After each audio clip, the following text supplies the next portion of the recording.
comme on avait un rendez-vous la semaine prochaine, c'est peut-être pas utile d'avoir ce rendez-vous si ils prennent directement la position de discuter avec les médias avant même d'avoir cet entretien.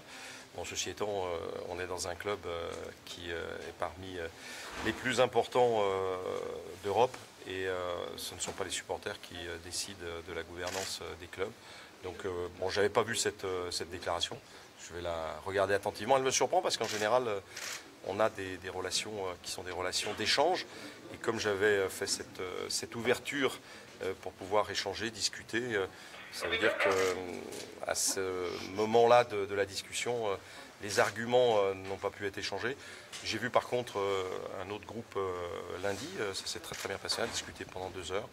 Et j'ai trouvé qu'il y avait beaucoup d'éléments positifs dans la discussion. Donc voilà, bon, vous savez, chacun a le droit de s'exprimer, mais quand il y a une ouverture comme je l'ai faite pour pouvoir échanger, il vaut mieux, connaissant ma manière de diriger, attendre d'avoir la réunion plutôt que de s'exprimer avant. Mais est-ce que cette prise de position des supporters du groupe le plus influent du Parc OL, ça peut compliquer votre réflexion?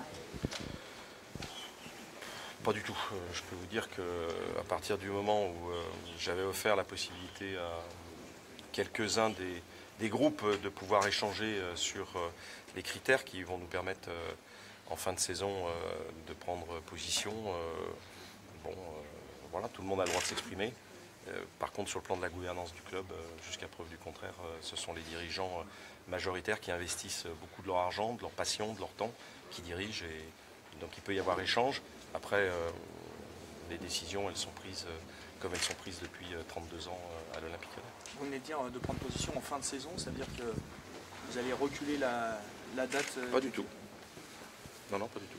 Donc on en saura plus sur l'avenir de... Vous en saurez plus, non pas le 31 parce que c'est un dimanche, mais le 2 avril, parce que le 1er avril, il y aura un comité de gestion, et le 2 avril, on vous dira ce qu'on a pu décider avec Bruno Genesio.